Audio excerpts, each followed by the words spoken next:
Hey, before doing anything else, before even saying hello from Oregon Humanities or anything like that, can we say a big welcome to Sarah, Abigail, and Lesley, please? Another one, yeah.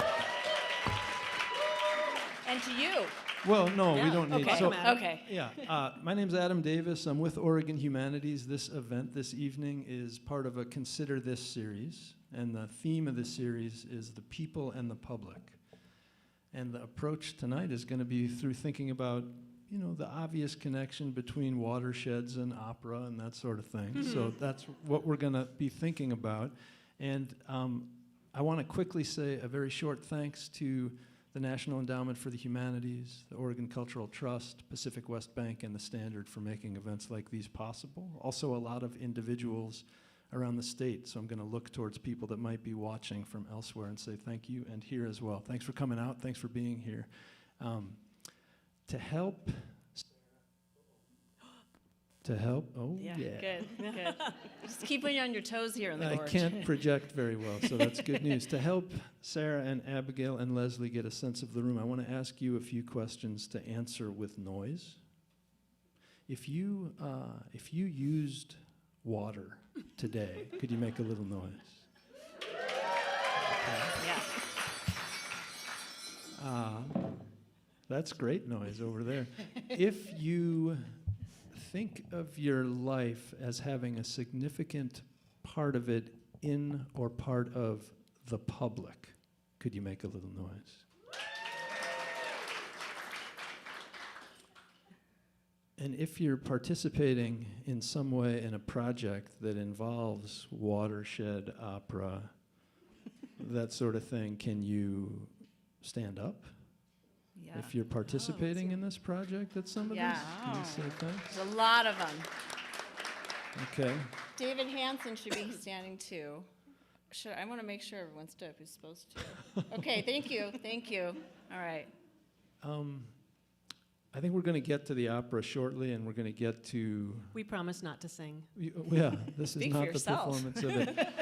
I want to start by asking, maybe going this way, and then we'll stop going in any particular direction, but maybe Lesley could start. And the first question that I want to ask all three of you is to think of a body of water that meant something to you as a kid. What body of water meant something to you as a kid, and why? Oh. I suppose the Pacific Ocean on the Oregon coast, because that was where we took our family trips, and being an orchardist, our harvest season was priority, so we always went to the Oregon coast in October after harvest was done. So I didn't know it was really sunny there until I was much older. Oh, But yeah, that's what I remember. And in a, like, what did it mean to you, kind of, to go there, to be there? It was always special just because it was a fun time away. Having an orchard means you're really tied to your house, and even as a child, you know, my family was very tied to it, and so that was sort of the one opportunity every other year or so that we would get away and have a different environment. Great. Thank you. Abigail, what came to your mind? Cool. Hello, everybody. I grew up in Minnesota in a small town called Hutchinson, and the Crow River runs through the middle of town, and there's always that moment when, like, it's freezing over or it's starting to melt, or, you know, just the seasons reflected in the river. And it also has it had a dam on it, right? It was right next to electrical. So just kind of always watching that. And then I went back just a couple years ago. They had removed the dam and put a number of series of rocks to, like, have the water flow naturally. And there's a lot of birds. And just, it was really, really cool to see how the city has adapted, you know, allowed the river to flow in a much more natural state. So I feel a real connection to the Crow River. Nice. Thank you. Sarah, yeah. I'm realizing, God, I feel like I was such a mountain girl, so I don't think of big bodies of water, but probably little, like, snow-fed creeks in the Three Sisters. And one of the most clear memories is when we learned that my brother was allergic to bees, and we were in the backcountry of the Three Sisters, and he got stung, and then his face started swelling up. And so my parents held him upside down with his head in the creek to kind of ice it, and he didn't die. Like, that was memorable. That's memorable, and also like immediate and direct use of the water. For sure. Yeah. The Not- healing powers of water. Yeah, but also not mediated through pipes or systems or anything like that. There's the water, here's the kid with the stings, let's get him in the water. Yep. Which feels different from the way many of us run into and engage with water. And that's probably where we're going to end up going a little bit. Mhm. And I'm curious now, I had asked you about when you were a kid, but now, sort of when you hear the word water, what do you first think about? What pops up for you first? Irrigation. Irrigation. Yeah. Can you say a little more? Well, professionally, that's a really important part of growing anything is having the water to support all of that process. And the irrigation season for us is the entire summer, and it's an everyday thing. And we're always worried during the winter that the mountain won't get enough snow. And as much as I hate plowing and shoveling, I'm glad when it happens, because I think if I'm getting this, the mountain's going to be nice and healthy for irrigation season. Thanks. Yeah, I think, we take our dog to the Spit, which is an area here in Hood River, most days. So I think that's where I interact with the river and the water most directly. But in my job, of course, I'm thinking about pipes, which equals money. I'm always thinking about how I'm paying for those pipes. You said, in my job, of course, I think about pipes. Yeah. First Don't of all, you? that's a beautiful Doesn't sentence. everybody? Yeah. It's a great sentence. In my job, I think about pipes. And then from there, you went to thinking about money. Yes. Yeah, pipes cost. Yeah, they They're do. super expensive. Yeah, Lesley knows. Okay, so irrigation, pipes and money. I think they're great examples of people who have like probably really deep knowledge of water and its uses and pipes. And because of my work and background, I have sort of a surface level knowledge of it in a lot of different ways. So, when I first met my husband, I had been told by someone in Portland, because I hadn't, seen anyone of interest for some time, and a friend of mine was like, you need a manly nerd. And I looked at her and I was like, God damn, you are right. And I was living in Portland, and they were harder to find there. And I came out to the gorge, and I walked into a party, and within 5 minutes, I see this guy who just had the aura of manly nerd. Wow. And I thought, and we end up talking, and I kind of hit it off. And I go home that next day, and he's got a pretty easy name to Google, so I Google him to make sure he's not scary. Yeah. And it comes up that he's a Watershed hydrologist. And I'm thinking, I have no idea what that is, but it sounds hot. Nerdiest thing you could find. So nerdy.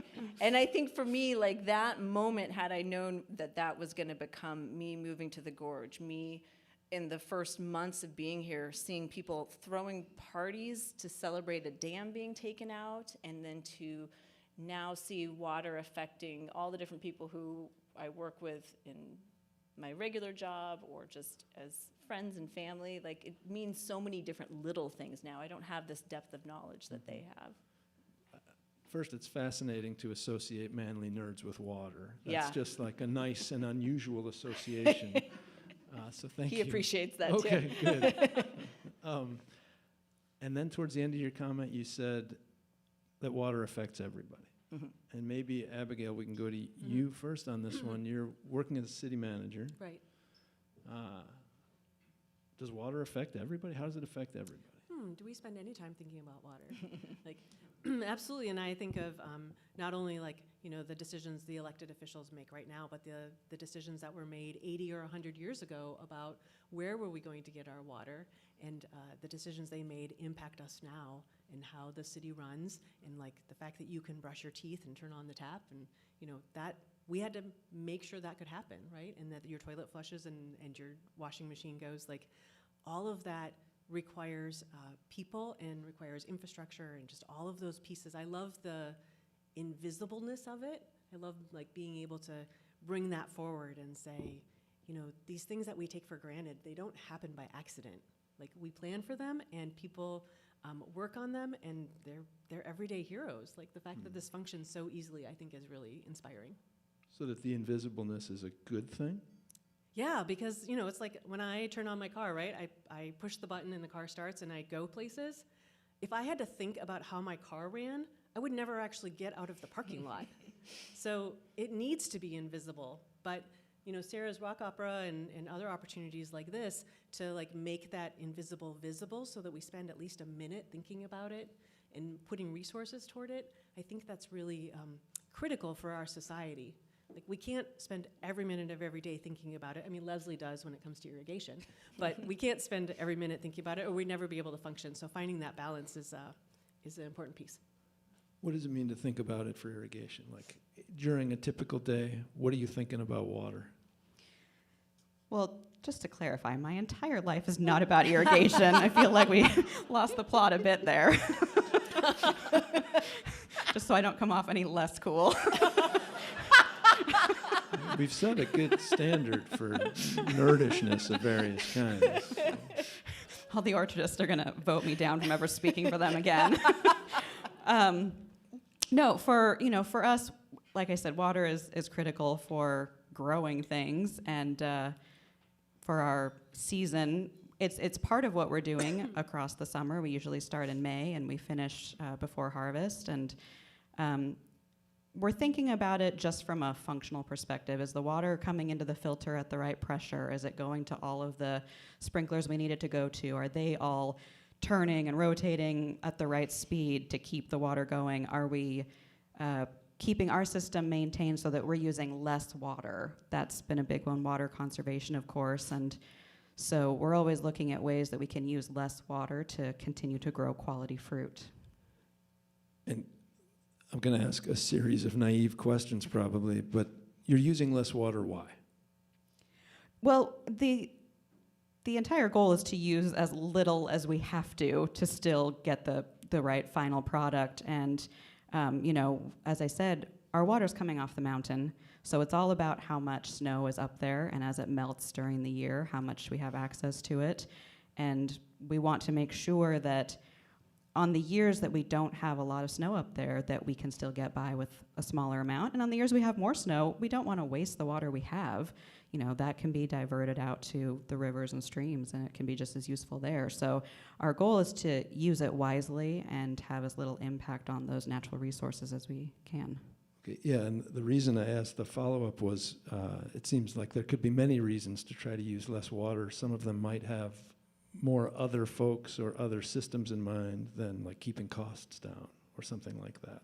Yeah, I don't think we look at it as keeping costs down. Of course, we want to do that too, but when it comes to the resources we have available, we just want to use only what we have to and nothing more. Mm-hmm.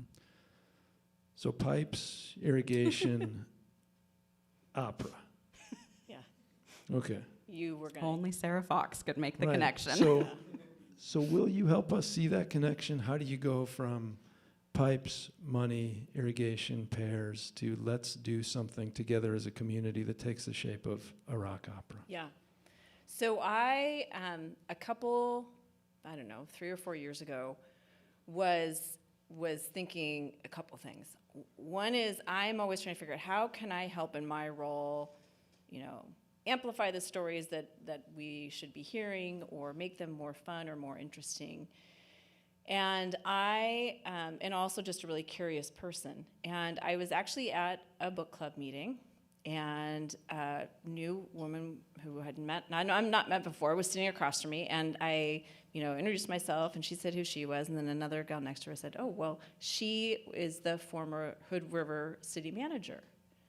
And I don't know about you, but I was like, what does a city manager really do? Like, what are you managing,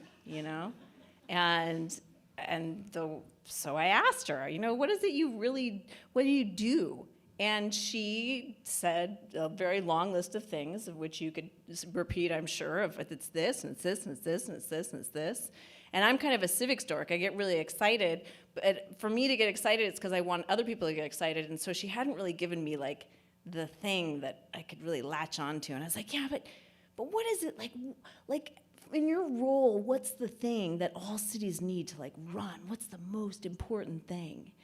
And she kind of looked at me like, you're such an idiot. And she said, you want to know? And I was like, yeah. And she kind of leans in a little bit, and I'm like, this is going to be so good. And I leaned in a little bit, and she goes, wastewater management. And I thought, oh shit, this is gonna be tough. How do I tell that story? And so what ensued is that I, of course, wanted to understand why was this the thing that she said was so important. And as she explained it to me, I realized that it was incredible because this mundane, everyday thing made it possible for me to live where I live, for us to be at the restaurant we were at, for our businesses to do what they need to do. It literally, we all needed it. And so to me, it was an opportunity. But then I had to deal with, how can I get people excited about something like this? And that's so common, is there are topics that mean a lot to us, but are not exciting on the face. And I can remember I was at a friend's house, who's actually one of the videographers for this as well. And I was complaining to him about, there's these really important things, and no one is going to want to hear about them, so what can I do? And he started riffing and joking back, and he's like, you need to do it like a, like a Jerry Springer style type show, like paternity tests and stuff. And then we start joking about like, yeah, what if like we want to do a census place on climate change, but we could be like, let's do a paternity test for climate change, and wouldn't that be fun, and like, he just got me to think in this whole other way where it was like all the rules were done and broken, and I just, for years, had that stuck in my head of how could we throw every format out the window and change it up. And that was the seed that I think started this. And then thanks to Oregon Humanities, you guys said, yeah, you can be a community storytelling fellow. And I knew, because I'm not like some of the other fellows or these two, I don't have an expertise. It's not about my experience. It was about how could I share as many perspectives from the gorge as possible in a single package that made sense. Oh. So I like how you implicated us in that project. You are part of That this, was yeah. Sophisticated. That was well done. You said partway through that comment, you said you ask that person, what are you managing? And I actually want to ask a version of that question to all three of you, but not, I want to add a preposition at the end to make any English teachers in the room unhappy, but like, what are you managing for? So you each, thank you. You're forgiven. You each do slightly or significantly different stuff. The jobs look different on the face, and I'm curious how you would describe what you're managing for, because it sounds like you're all managing complex projects and groups of people. Lesley, what do you think you're managing for? As in, what's the purpose? Or my kind of overarching goal as I manage things? Either or both. I think for me, it's just to continue to do this thing that my family has done for so long and to try to keep that legacy going. It's not an easy job. It's rarely a fun job, but it's really important to me, to my family, to this area and our history. And so for me, I'm managing the things that I manage to continue that part. Mm-hmm. That sounds like a huge project, and a project with a lot of responsibility. Yes. No pressure. Right, no pressure. Mm-hmm. No, it's it's like I think it's not that different from a lot of other jobs where you're juggling a lot of different things, and there's a lot of things overlapping throughout the course of the day, the week, the month, the year, and you're wearing a lot of hats. My hats just happen to be, about trees and pears and irrigation and spraying and harvesting and those kinds of things. Though the way you talked about what you're managing for didn't mention any of those things specifically. What you really seemed to talk about was your family and the region and passing on some of what's come down. Yeah. Yeah, that's my purpose in doing what I do. Mm-hmm. Thank you. Yeah, Abigail, what are you managing for? Well, I am managing for my 8,000 bosses. There are, more than 8,000 people who live in this city. I am responsible for ensuring that that they're safe and that they are, I can't guarantee their happiness, but at least opportunities for happiness. And I really love that, and I'm also super intimidated by that. Mm-hmm. I also think that I told you, Adam, you and I said we'd wrestle for this, that I'm often the dumbest person in the room because I get to meet with experts all the time, right? In fact, one of my wastewater experts is here, or, a police chief about law enforcement, or, about the best way to fill a pothole. I don't know any of those things, but my job is to make sure, are the right people at the table? Are people being heard? Do we, is the process transparent? Are we ethical? So I feel like that's the piece that I manage, is not necessarily how the pothole got filled, but that it got filled, that it got filled in a responsible manner. Like, I'm often about the process rather than about the end product. So, but ultimately, I'm, managing for the people who work here, or people who live here, and that's really awesome and also really overwhelming. But the awesome outweighs the overwhelming enough Most for days. you that Sometimes, yeah. Yeah, and the other piece of that is I don't really hear from people unless things aren't going well. So there can be, you can always let us know when things are going right. You can always send us good comments, Hint, not hint. just frustrating comments. So it's, how do we keep moving? And if we're not hearing from folks, are we pushing enough? Are we advancing enough? Are we not thinking just about the 8,000 people who live here now, but the next 8,000, or, people decided where our water comes from 80 to 100 years ago. What am I doing to ensure that 100 years from now they're not mad at me, right? Like there's a legacy there about this water's been flowing for a long time, and we're just standing in that river for this one moment in time, but it will continue to flow after we're gone. Thank you. I don't think I'm managing. I mean, I don't know. I don't like this You're managing idea. us.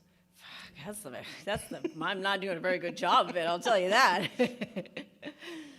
I'm going to push you a little bit in a similar way. Like, if Yeah. you go to the website for the Rock Opera, what I see now already on the About Us page is a number of different people who do Yeah. different things most of their lives, but they've come together around this quixotic project, Yeah. which it seems like you're managing. I'm You trying manage to not tell stories. That's your whole thing. Yeah. Yeah, You're all about telling you're people managing stories. the narrative. Yeah. I'm trying to do that, yeah. I think I'm, when Lesley talked about why she was doing the things she did, I think that's probably what resonates for me, is why I'm doing it. And it's honestly for people like these women right here, and so many people who are in this audience, and so many of the people who I've worked with in the past is, I, at many points in my life, could have decided to take this route that takes you to a more distant level of storytelling, where you're further and further away from the people actually doing the work. And at every point, this is where I wanted to return. And then it's figuring out how I can tell those stories. And if I pushed you the way I'm about to Yeah. say what in your head you're managing for, what would you say? Human connection. Yep. So these are heavy things the three of you are managing for. It's serious stuff. I also want to point out that none of us have touched our water, and you should feel free to drink the water in front of you. I say that because mine is quite far Because away. Hood River water is delicious. It's really good. We are so it's the best. I love it.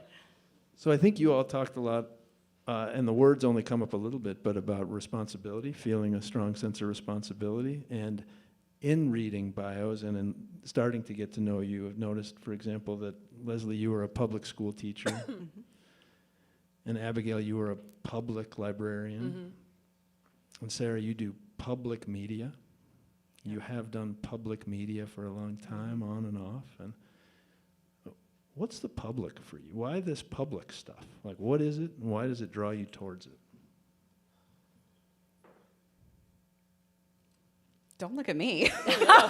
He asked all three of us. Well, I think one piece is the collective piece, right? Yeah. Like, when we talk about wastewater, like we could not live as close together as we do if we didn't have a collective wastewater system, right? We would all need to have our own septic system. Everybody would need an acre of land in which to put your waste, honestly. And so the public is, us coming together for the greater good, the things that we could not accomplish by ourselves. That's my essay, English major answer. Okay, That's the look up in the dictionary answer. okay. And we're going to also have to keep thinking about waste as we go, but yeah. I am Yeah. determined for Yeah. everybody to Oh, talk about wastewater. Me Yeah. too. Nonstop. God damn it, Abigail. Gonna I'm the preach. program. Yes. But Sarah, you were going to jump in there too. Well, I was really worried you were going to ask a question like that, and because I don't, Sorry. yeah, I don't spend a lot of time thinking about why I'm doing the things I do because I just want to go do them. I don't want to be sort of navel gazing, but I had a feeling you might do something like that, and I don't have a very smart answer. Although I was laying in bed last night, kind of going through things, and it's too bad you guys weren't there with me because I was really smart in bed last night. Yeah.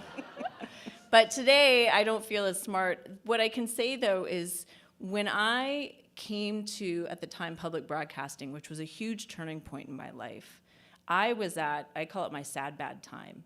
And it was a very dark, lonely, sort of lost period.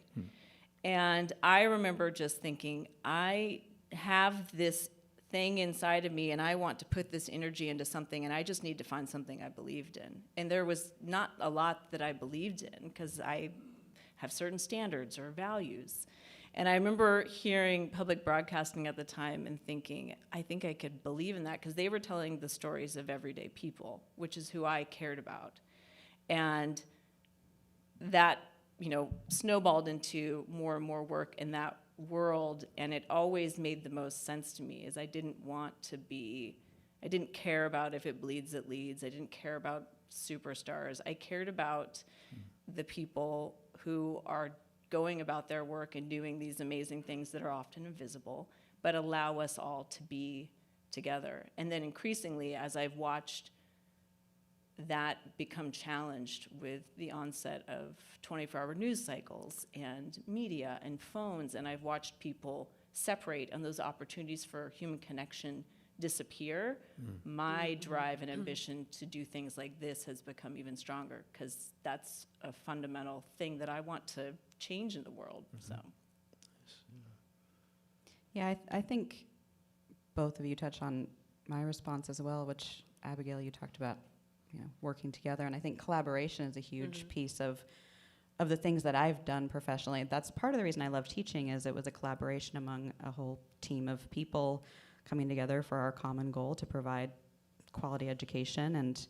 And I feel the same in this second part of my professional life where I came back to grow pears. And I love that I get to work with so many people who, we're very different in a lot of ways, but ultimately we're all working towards the same goal. And it's not about competing with each other.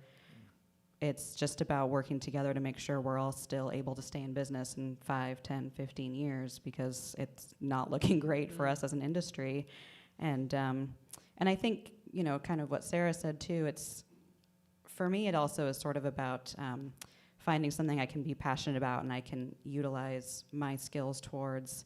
I'm a fairly cynical person by nature in terms of the larger systems we exist within and we have to operate within, but when it comes to the things I believe we should be able to do, I put a lot of energy and effort towards that. I believed that public school should be the greatest education for kids in the world, and I put all my energy towards that. And I believe that the people who grow the food that we eat are critical to our continued not only survival but success as a society, and now I put all my energy towards that. I mean, this is so encouraging, it's starting to worry me. Like, this is the picture of community work that, that is both motivating and inspirational and affirming. And then it makes me think a couple things, maybe with broadcasting in mind, is that often we hear stories about attempted community projects that center around division and rancor and unbridgeable differences. So I have that in my mind. And then I also have opera in my mind, which is often tragic. Yeah. So is the water story here, is it telling the tragic story that maybe operas are good at telling and our media, especially on the national level, is so good at telling? Or is there a true different story that the opera can tell and still be telling the truth? Well, it's a rock opera. Okay, you're gonna have to tell me what the adjective adds to it. Well, I think that you get to play by your own rules. I mean, those two things are, I think I hold them a little bit separate in that one of the things that frustrates me and why I continue to do live events in a small town that doesn't pay me very well is because I don't buy what I'm being fed. And when I see again and again stories or whatever comes out of media, which I don't blame media organizations, I honestly blame the systems and the algorithms and the things that are trying to tell me that I'm way different from that person and that person's different from me and we're different here. And I think they ignore this huge area that is where our Venn diagrams overlap, regardless of how complex and different we are. And so I don't think we're telling, I think we're showing what's really here, because there's a lot of places that are motivated by other things that can't tell it.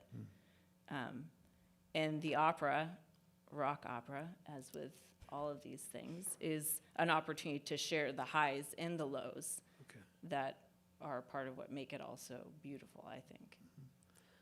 I was thinking as Lesley was talking about just the importance of collaboration, that like that is what makes things robust, but it also is somewhat fragile. And I think that often about the water system, right? Like, if we had a major polluter, like that could, disrupt the system for everybody. Like we all, part of being the public is we all assume and trust that other people are also going to care for our resources.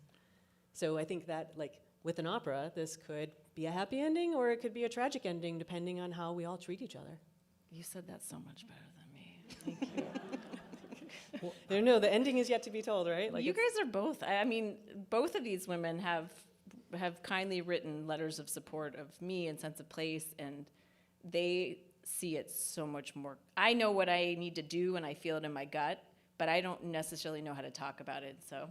Well, But I think we need you and others Yeah. like you to like amplify those things, because I mean, not a lot of people come to my city council meeting to hear me talk about wastewater or other pieces, right? But you often sell out a sense of place. I would have not have met Lesley had it not been for a sense of place lecture last year. So And that's the you only really reason I create those still answer your connections. phone calls. Yeah.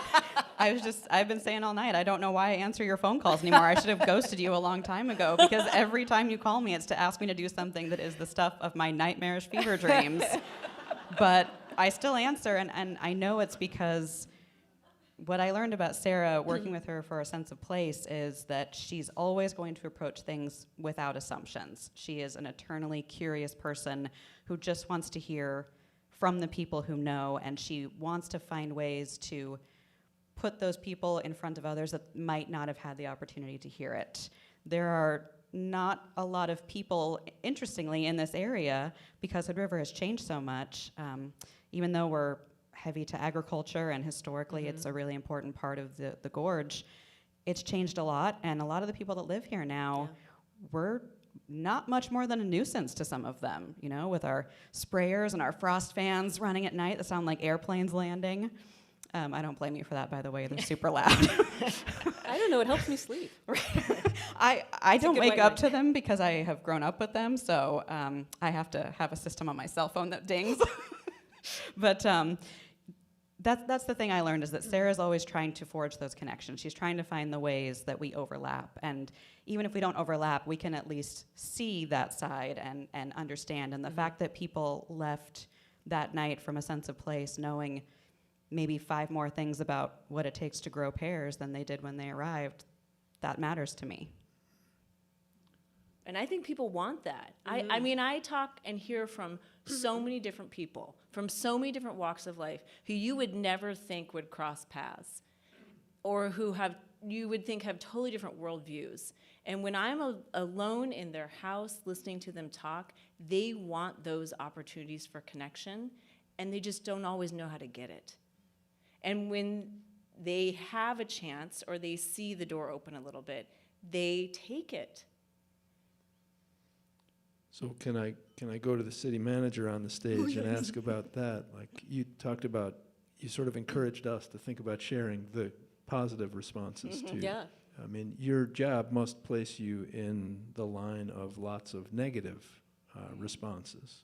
It can. I mean, I often think local government's where it's at because the things that we do really affect people. And so at the national level or even at the state level, you can have all sorts of policy debates and you can really kind of get into it. But in reality, like, there is no partisan way to fill a pothole, right? So a lot of times I am super lucky that my job, while I work with lovely elected officials who are not really politicians, but there are politics in the job. I get to set a lot of that aside to be like, well, what are we doing to ensure clean water? Or everybody is in favor of clean water. Everybody's in favor of safe streets.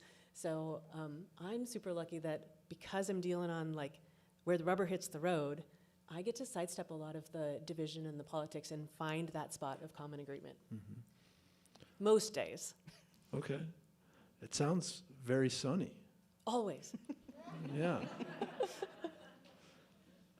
Which is great. Yep. Well, and I think that when people come, who are frustrated, one, they're experts in their own experience. I want to acknowledge and like learn from them, but it's because it's important, right? People wouldn't bother showing up if it didn't matter. And so we really want to give folks the time and the energy and the thoughtfulness to make good decisions. Mm-hmm. But decisions have to get made, and sometimes that's not going to be popular. And for myself, I said, like, what do I manage? I manage transparency, I manage process, I manage involvement. If we've checked all those boxes and done that right, then I can sleep at night, regardless of what the decision was. And sleeping pills. Those are good. Sarah, you looked like you were thinking something there a minute Well, it ago. sounds like you're wanting the fight. Like you want, I mean, like any good Do you want story, us to right? fight? Well, no, I No. mean, I talk with my kids. Like my kids will like tell stories or write a story, and like when they were younger, it was happy start to finish, and it was like, well, you kind of need the conflict to get. And I remember they wouldn't like that. Like my one daughter, we were trying to watch documentaries and be educational in our movie watching, and we were trying to watch animal ones because everyone loves an animal. And she pretty quickly realized that in the animal documentaries, every time there's an migration, that's when the bad animal comes and kills some. And I remember her finally being like, we're turning one on. She goes, I don't want to watch the animal movies because when they migrate, things die. And it was like, Yeah. but that makes the story good, And so, Yeah, and yeah. I'm not after the fight. Okay. It's that it's interesting that we've been talking about water yeah. and the public, Yeah. and I think in most places around this state, if you say, let's talk about water and the public, that feels almost like talking about wolves, which you're Yeah. getting Yeah. ready to talk There's about. definite Controversial. conflict on it. Yeah. Yeah. So what makes it controversial here, if anything?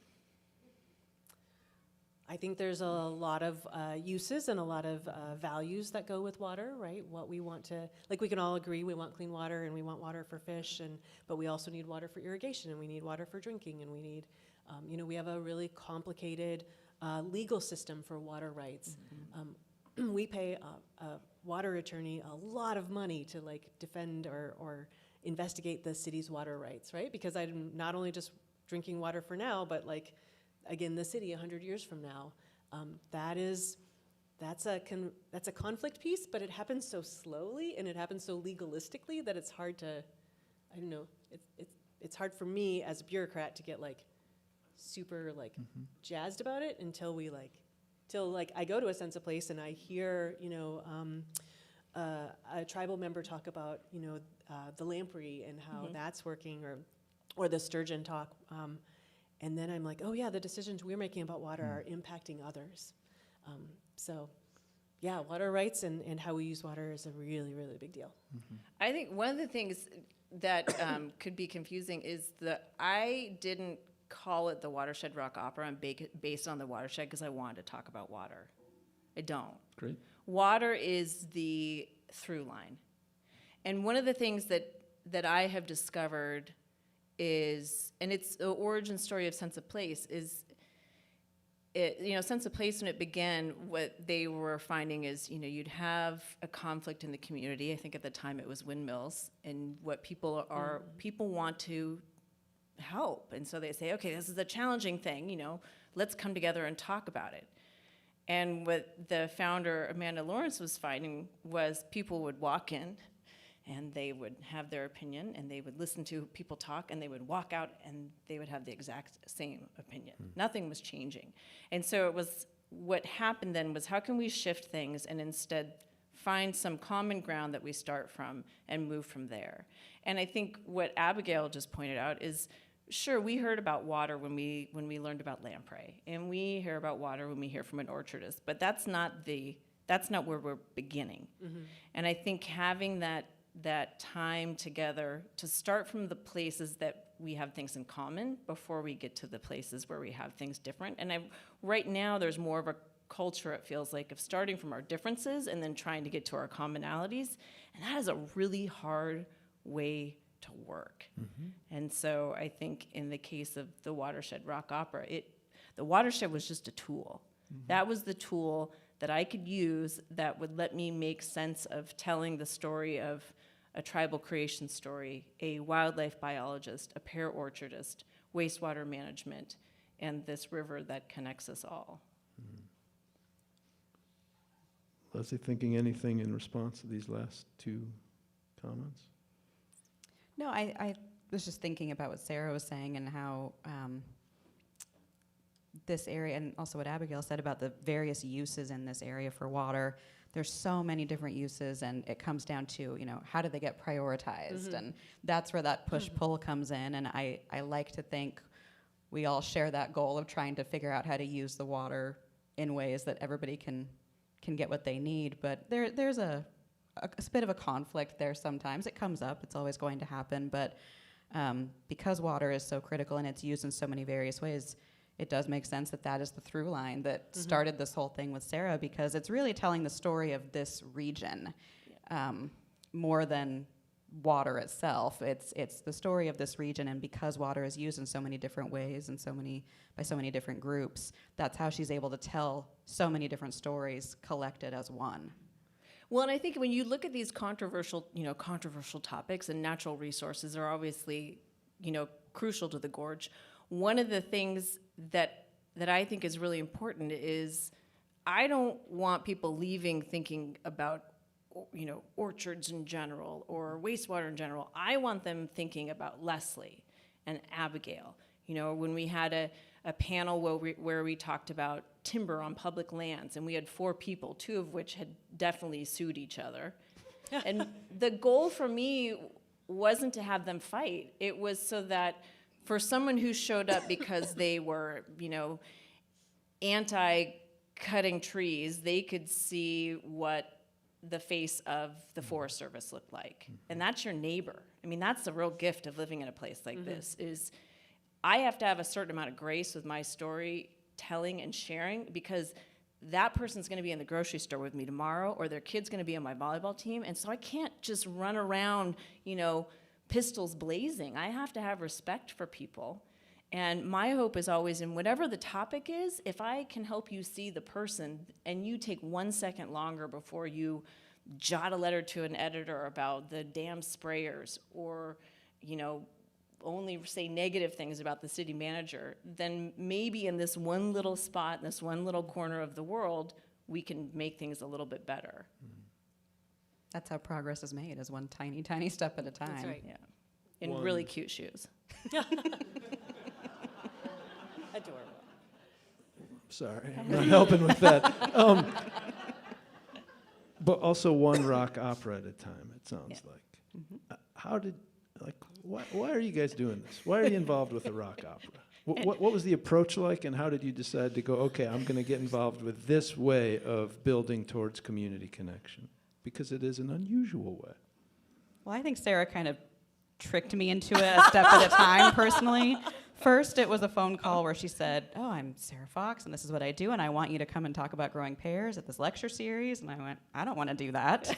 But I did agree to it. And then it was, "Oh, I'm doing this rock opera." I said, "Oh, that sounds interesting." And that was the end of the conversation. And then I get a phone call and, "Hey, can you write a letter of support for me?" "Sure, happy to do that." And then it's, "Oh, can we come out and drum on all of your orchard equipment and just see what kind of sounds it makes?" And "Sure, why not?" Yeah. And then it's, "Oh, by the way, you're going to be a consultant on this. Can you come and do this other thing for me publicly?" I guess. Okay. I think she just pulls the wool over my eyes enough, step by step, that like I said, I just keep answering the phone calls stupidly. But no, again, it just goes back to, I know that Sarah not only has good intentions in telling other people's stories, but can follow through on making that happen in a way that helps to open minds. And I think that's why I keep answering the phone calls, is because if it was anyone else, I think I would have my suspicions and my doubts and go, I don't know about this, but I've learned enough about how Sarah sees the world and how she interacts with the world to know that when she does these things, it's always with the idea to open minds and open eyes. I think Sarah let me talk about wastewater at length, and then she's like, more people need to know this. And I'm like, yeah, more people need to know about wastewater. And then she's like, well, I've got a tool for that, and now you've got to commit. So she also promised that if I did some of this, people would not flush those flushable wipes down the toilet, and I am very motivated. Those are not flushable. I mean, I can't tell you You how... promised me that would happen. Listen, I've got the woman who wrote the song, and it is in there.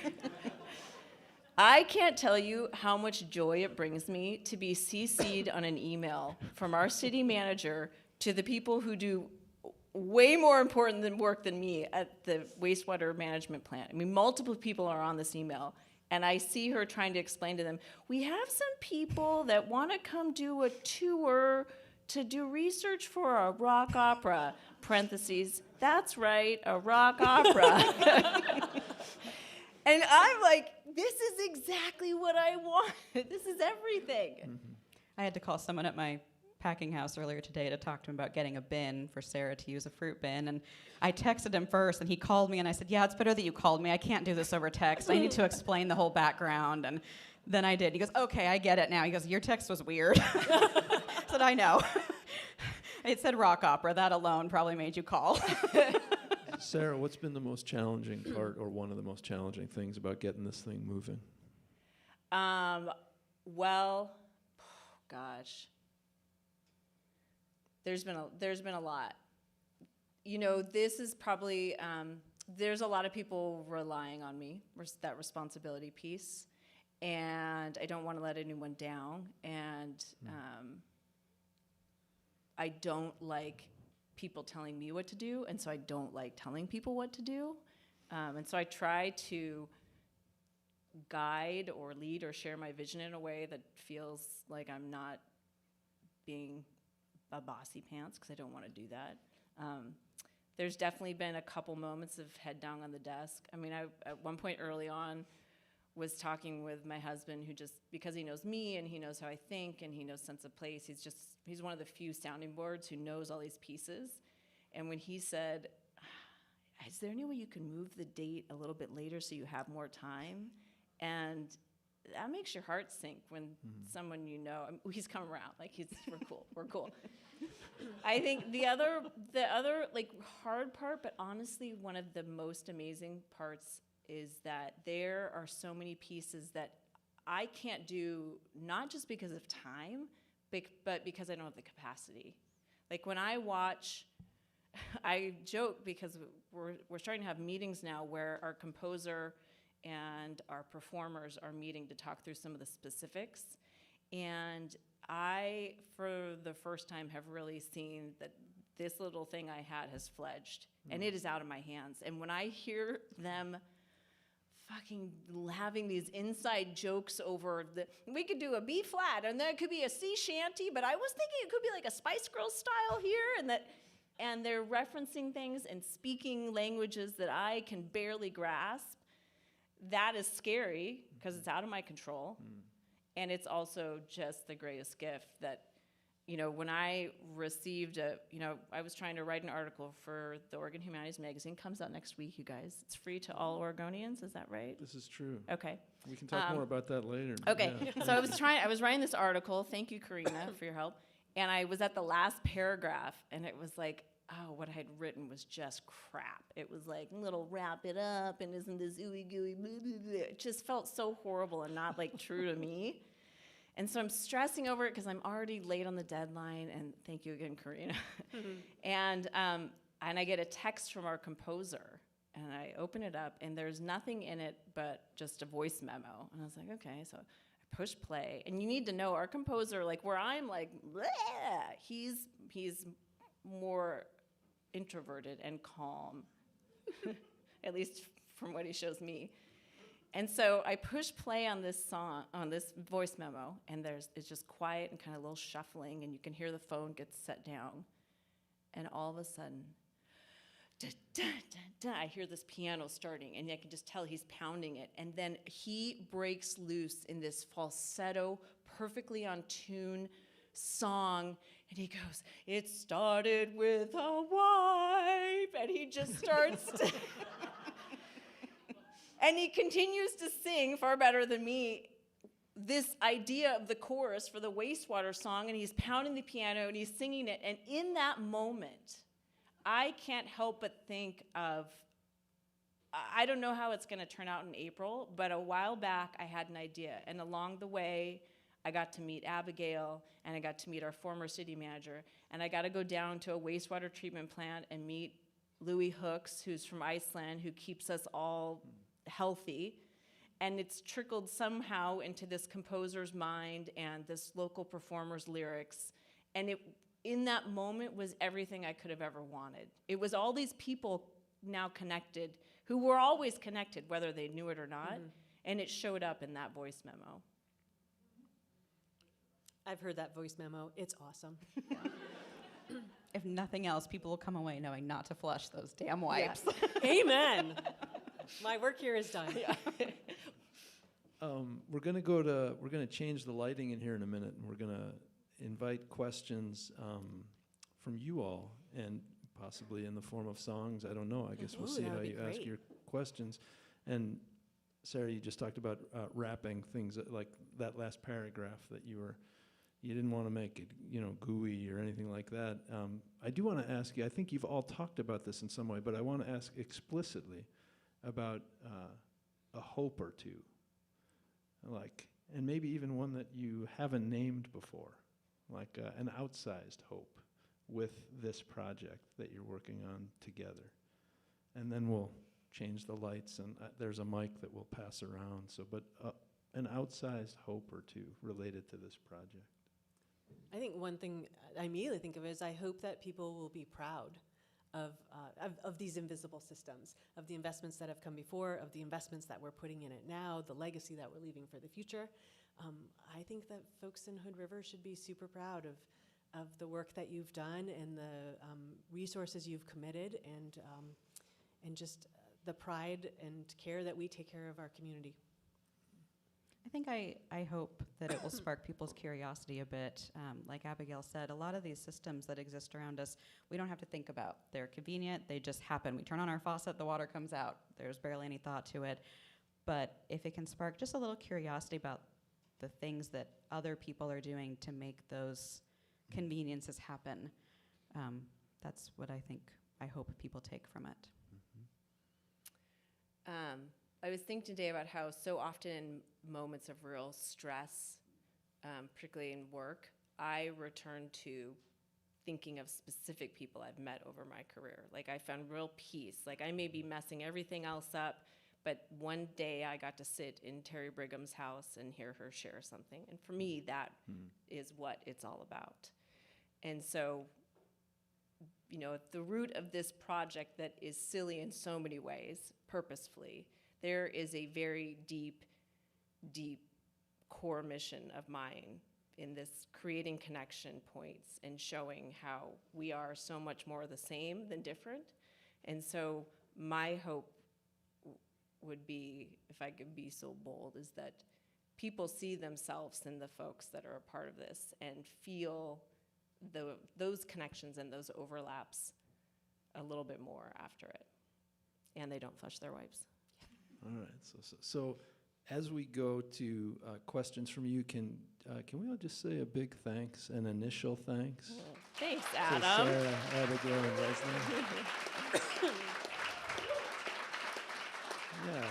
And thank you for being game to talk about this up here in unpredictable ways. So I know that it's possible that we'll get questions in online, and my my colleague Jennifer, who with Karina is out here with Oregon Humanities as well. We'll share those questions, but I have a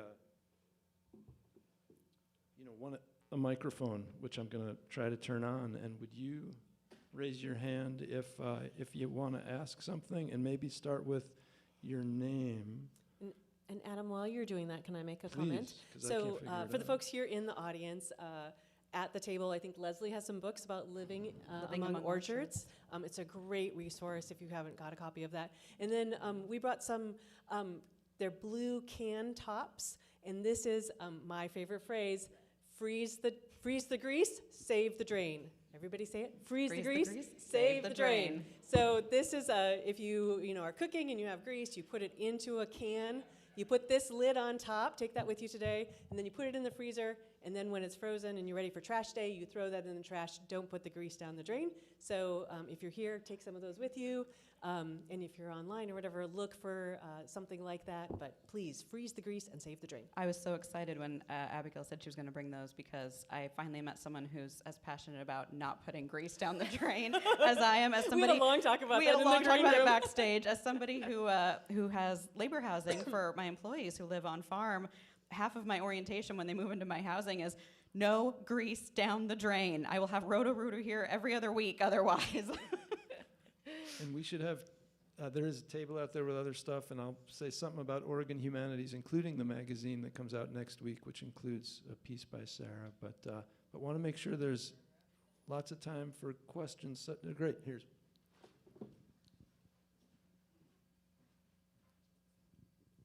Hi, my name is Pat Case, and I live here in Hood River. And first of all, thank you very much. It was enlightening and wonderful, and it was great.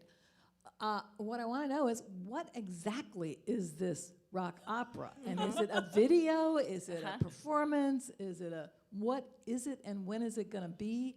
And where is it going to go? And all of that. Good. Great Pat, questions. I'll pay you later. Thanks for doing that. Okay. So it is a multimedia performance that, if anyone is like super into semantics, it's rock opera-ish. It will be multimedia in that it's 5 originally composed musical movements that will be performed by local gorge musicians and written by our local composer, Eric Canada, who's in the audience tonight. And it will begin in the sky with either a combination of the portion of a tribal creation story that looks specifically at water and its importance to that history and the weather. And then from there, and that will be largely an audio movement. That's sort of my podcaster hat, where you'll be really forced to just listen to the voice and the music. And then from there, in the watershed, the water falls to the mountaintops. And that next movement, movement 2, will tell the story of a local native creature that we didn't even know lived here not that long ago, and the feisty wildlife biologist who helped put it on the map so that it wouldn't disappear without us even knowing. And that will be a video that has the musicians playing along with it, and you'll get to go into the mountains with this biologist. And then from there, the water flows down into the pear orchards, and you will hear Lesley speaking for pieces of that. And that movement from the very beginning, I always knew I wanted it to be very rhythmic and percussive to play into this idea of the natural cycles of the orchards. Yet at the same time, Mother Nature and worldwide markets and labor shortages affect what's going on. So the percussion, that will have 2 extra percussionists in it. The percussion is going to be interrupted at times with the natural occurrences that Lesley and other orchardists have to deal with. And Lesley's voice will become musical, and she's super So psyched to excited hear for her that. voice looped. So Not at all going to bring earplugs. You'll be auto-tuned. And then from the orchards, the water flows into the city. And that is where the wastewater story will take shape with 2 incredible local performers, Molly Schwartz and Marcos Galvez. If anyone saw Little Shop of Horrors, Marcos was Seymour. And I'm sure many of you guys know Molly. She has been a local icon for many years in a lot of ways. And that's right, you guys. MollySchwartz.com. No. And they are going to give you a musical performance that you will never forget. And I swear you will never flush your toilet or take a shower without thinking of Marcos and Molly. So, and then the water moves out of the city into our last movement, Movement 5, which is the river. And that is the place that sort of carries the signature of everything that the water has touched since beginning high in the sky. And so that movement will share some of the stories that are from throughout the community and all the different ways that the river unites us. Sarah, And that's happening in April, right? Oh, thank you. And it's happening April 11th, 12th, and 13th. And tickets are not on sale yet, but you can find info on the website. Sense of place. Is there Yeah. a way that people could follow that? No tickets, anything? Yeah. I should have done something where people could like sign up for a newsletter here or do something. But if you go to senseofplacegorge.org, you can find info about it. And I would highly recommend getting on our newsletter just because I think we'll probably release tickets there first. And I have a feeling it will be popular. Yeah. Great. I see you. Every city manager in the state is going to want to come. Fuck yeah. It's my target audience, man. I'm Ellie Wheeler. I live in Hood River. First, thank you for growing my food and giving me clean water and for keeping the curiosity going. You guys are great. Why can't we flush flushable wipes? Great question. That is a great question. Because they don't degrade. So, and actually I have an expert here, so I don't know if Jeff wants to add to anything. Hello, Jeff. But generally, you know, the stuff that we put down the drain, right, we have a biological system. So it comes through like, you know, it stops all the like heavy duty stuff, you know, if you like, I don't know, flush your car keys down or a gun or your money or whatever. All that kind of comes, the first step is like that all gets sorted out, right? And then it gets taken to the bacteria that eat stuff. But those flushable wipes are kind of like plastic bags in like they get stuck in the grit system there. And then we have to like actually like pull that out, clean it out. It's gross. And good question. All This about is marketing. Totally false advertising. So the other thing is they can also get stuck with the fat, oils, and grease that people put that down the drain, and that can make a really ooey, gooey, sticky mess that gets caught in the pipe itself. Sometimes when we have to, if you see us digging up the street, it's because there's been almost like a clot in your artery, right? A clot in the pipe because too many wipes and grease and all that stuff gunked together. I've got some awesome videos if you ever want to watch this. And we got to like pick up the pipe and blast it through or suck it out and clean it out, and it's super disruptive for everybody. So don't I just do want to piggyback on that.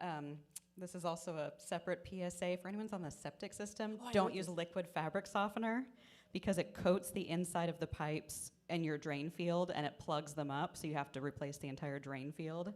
So just remember that. welcome. If you have a septic system and you don't want to have to replace that for $40,000, don't use liquid fabric softener. Yeah, Oh, Jeff. Jeff. Everybody, this is Jeff Houken, who is our wastewater manager. Hooray for Jeff. Yeah. Abigail did a good job explaining that, but the other part that the wipes do is they plug up the pumps, and they get in between the pump and the impeller, and you have to forcibly pull it apart, and it takes a lot of downtime, a lot of manpower, possible a lot of injuries, so it's a big expense. Just don't flush them, please. Yeah. And spread the word. Yeah. I'm looking around for people that are thinking about, great, thank you. I don't need a microphone. Have at it. Tell me, Jeff or Abigail, the top 5 things we don't want to flush down our. Whoa, top 5. Well, I just. I mean, so we heard grease, we heard wipes. Is there anything else that we should be thinking about not putting down our pipe? Maybe not top 5, but you know. Feminine hygiene products, Okay. Yes. Floss. diapers, because Yeah. So feminine hygiene products, floss. Floss will bind up together and becomes like wire. Don't flush any rope, washcloths, diapers, syringes, catheters, dentures, cell phones. I've seen it all. Poor Jeff has just seen everything. That's a good practical question. And I should also, and I didn't check with Jeff before I said this, but if you would like to see our wastewater treatment system and take a tour, I would love to show you just how the system works. I think, it's right there on the waterfront. It's got a beautiful view. It should have a little gift shop, honestly, because it's so cool. But if anybody wants to come, maybe the weather's not the best right now, but if you want to come, take a summer afternoon and just see how the process works, it's really pretty amazing. Just the science that goes into it. We're keeping these bugs healthy, and we do the sampling. We can test, I know that COVID had a reoccurrence this fall because we sample for COVID in our wastewater. There's so much information we can get from the system. We've just barely tapped into it. So I could talk. Sorry. No, I think Just well, come to the I was opera. going to say something really quick, which is just that the wastewater movement is hilarious in so many ways. It's the sexiest of all the movements. It is very funny in a lot of ways, and it should be, and it needs to be. But one of the things that Louis Hooks, who works down there and is managing the plant down there, one of the things he said to me, you guys, this is the guy who's doing this for us. Louis is from Iceland. He's been working in wastewater management for 46 years, I think, at this point. And he was telling me how when he first got asked as a young 20-something to go into this line of work, his parents were like, why would you do that? Can't you find more honorable work? Oh. And he thought about for a minute and turned to them and said, well, what could be more honorable than caring for our environment and people? And I gotta say, I think that is such a valuable, important thing to keep in mind, is that going back to these everyday, not flashy, not front page type of jobs and people, that is so true. And you are both doing that. And we're often recruiting, so if anybody else wants an honorable job, talk to me afterwards. That's true. But when I was talking with Lesley and another orchardist, Adam McCarthy, started trying to push, well, what happens if these amazing family farms that the Hood River Valley is unique for having? We are unique in how many we have. Mm-hmm. What happens if you go away?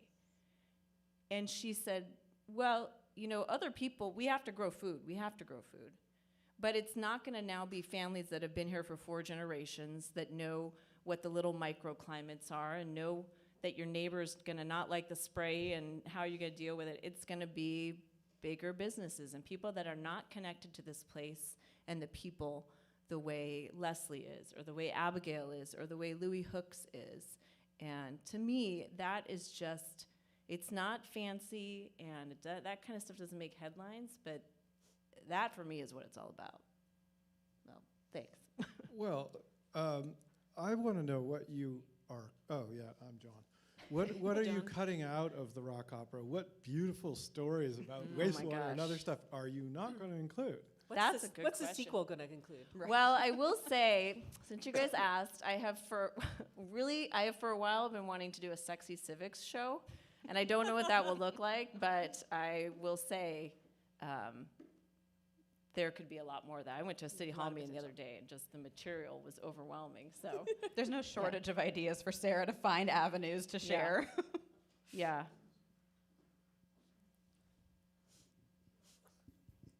I had a question about the microbes in. Oh, my name is Eric Canada. I had a question about the microbes in the wastewater treatment plant. Are they harmless, to humans? Boy, so I think a couple things there. Are you talking about the microbes that eat all of the, actually digest stuff? I don't know. Jeff, could they kill us? I will also say the microbes, so, we eventually put the water back into the Columbia River, right? And the very last step is we use UV. Some places use chlorine.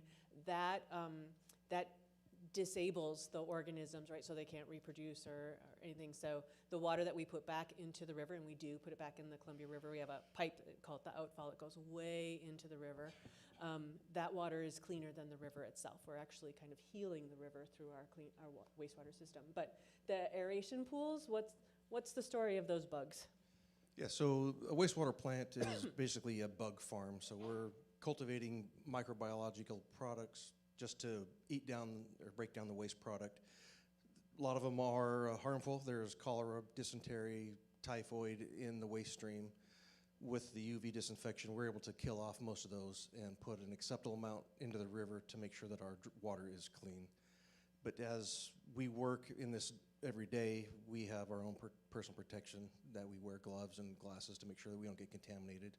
So they do serve a purpose, but they are harmful at the same time. We got to keep our bugs happy. I want to just say, I have a feeling that this question is partly because Eric's doing research. So Eric is our composer, and I want to publicly say how fucking glad I am that you are on our team. I give it up for Eric, you guys. Eric has a normal job, and then he ends his normal job and then starts composing. And I know he's working many late nights singing and writing and just doing incredible work that we now, as we are lining up our musicians, are going to get to hear come to life. And I'm just so grateful at what you have brought to this project.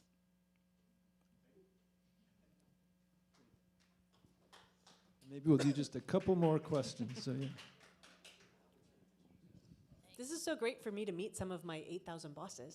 Thank you all for being here tonight. Yeah, exactly. Hi, I'm Donna Silverberg. I live up in the Upper Hood River Valley, and my office is now across the street, as of a week ago. I've done work with watershed councils and the Oregon Watershed Program in Oregon for about 30 years, and I'm curious, that's all built on collaboration and working with public and public bodies, and really focusing on fish and environment. And you all have touched on that just a little bit. I'm wondering, how does that play? And since this is an Oregon story you're telling, is that history of watershed groups and the Hood River Watershed Group part of the rock opera? And if it's not, could it be? I like it. Nice plug. Well, the Hood River Watershed Group, this is actually a gorge story. So just to clarify, the rare fox that will be featured in Movement 2 is in Mount Adams. And so when I'm saying watershed, again, it's general. We're not sticking to a specific watershed. And the capacity to get too deep into the level that you speak of, I think wouldn't make sense for this necessarily, but I will say I also love watershed groups and collaboration, and we've been fortunate to have Cindy Thiemann, the executive director of the Hood River Watershed, present at Sense of Place. And so the opera itself is going to be able to serve some purposes, but Sense of Place is where we can go a little deeper. The Here in the Gorge podcast, the companion podcast, can also go pretty deep into that. So I share the value. I just got to find the right avenue for that. Thank you. Hi, Michelle. Hey, two quick things. I'm Michelle Nyhouse. I live in White Salmon, and I know you said the Watershed Rock Opera isn't about a specific river, but I hope your sequel will be about the white salmon, because we have a really great fourth act in which we blew up a dam. Yeah. Okay, so I need We've to got go ahead, Michelle. Drama and conflict. Yes. The second thing is that I've been sitting here, thank you for this great discussion. I've been sitting here thinking that about 10 years ago, there was this guy who told all his friends that he was going to write a musical about the first Secretary of the Treasury. And everybody laughed and said, your texts are really weird. And I don't know what you're talking about. And is it also going to be hip hop? That's super weird. And so how does it feel to be the Hamilton of Hood River? Well, that's really... That's got to go on your poster. Boy, if that's not a recipe to go for failure right there, right? Well, I have to give credit to the people who proceeded, which is, I don't know that I would have thought about this, except we had someone come to Sense of Place, and I was talking to him on the phone ahead of time. He was going to present on lamprey, which are amazing. That's a whole nother story. And we're talking on the phone, and he was kind of a quiet guy, and he said, Sarah, would you be okay if before I start my talk on lamprey, I sing a rap song about lamprey? And I was like, oh, God, yes, that sounds amazing. And so that season, Ralph Lampman, that's his actual name, I love it. started by rapping about lamprey. And ended by putting one on his forehead. Yes. And then the last event of that season, Ralph kind of got me excited. The last event of that season, we had a violin-playing volcanologist who was really into data, and he took data from Mount St. Helens erupting and he sonified it. And then he is an incredibly skilled violin player. He played along with the sounds of the sonified data. And so this, again, going back to my Jerry Springer show idea, like these ideas of how could we change how we get information and learn things in new ways, it started to really open up. And so the next season we had a talk on beavers, and I'm doing sort of the pre-show meeting with the speakers, and one of them just offhandedly mentions, yeah, there's a guy from, Department of Natural Resources who wrote a song about beavers. And this is like the week of the event, and I was like, well, I gotta get the song. Where's the song? Who's available? Can we sing it? And I quickly was able to twist the arms of some local musicians to come in, and we had a beaver sing-along that season. So I feel like I am riding some coattails of people who were brave long before I had this silly idea. So maybe we'll go with last question here, and then we'll do some things to wind up. Yeah. All right, ladies. I'm wondering if you could each tell me, when it comes to target audience, who would you love to see here, and from a life experience perspective, like not a literal person, but like 14 to 18-year-olds now. Right, there you Yeah, go. no. Okay, Sarah said hers. Yeah. I've given this a lot of that. So this is my subversive, not so subversive side. My hope is that someone who is really into carnivores, and Jocelyn, whose story we'll be sharing, has a very devoted following, as she should for her work, shows up, and that maybe that person is into carnivores but does not care a damn about wastewater management, or thinks that farmers are a bunch of idiots out there wasting water, and in the process then they're forced to hear a little bit of these other stories. So I think that's part of my thought in the audience, is you're going to get someone for one thing who then will be forced to hear something else and hopefully learn something. And then I also, as my now highly qualified musical team is seeing, I sort of see myself as always the general public. I don't know a ton about any one thing. I'm sort of a generalist. And so I hope that people who are like that, who maybe wouldn't necessarily show up to a talk like this, but would show up to a music show, will come, and that maybe when they leave and the rock opera's done and is gone to bed, they'll see an article about the watershed in the paper and maybe read it, or hear a story about an orchardist and pay a little closer attention, or see that CGOA, Columbia Gorge Orchestra Association, is having a show, and maybe they'll go because they saw the violin player and the cello player in it. So I'm really general public audience of all sorts, and people who wouldn't usually show up. Good answer. I think it's for everybody. Yeah. I think for me, just from the orchardist perspective, this rock opera is not about orchards. It's just sort of one of the through lines of the story Sarah's telling. But any opportunity for people who live in this area but really don't know about orchards, I think any exposure to what we do is good. As Sarah said, this is a really unique area, and we have a lot of small farms that are nestled right in next to residential areas and schools and all kinds of other places around the county. And that's why I called that book Living Among Orchards, because everyone who lives in this area does live among orchards in one way or another. And I think it's important to just have a little bit of knowledge about what we do, because it's also part of your home too. So I think, just anybody who maybe lives near an orchard or even doesn't live near one but lives in this area and can just get a little glimpse of what we do through Sarah's show, that would be my target. I agree with all of that, and I would just also say people who want to have fun. Because Thank you. We need more of that. Yeah, people who want to have a fun night out. Yeah.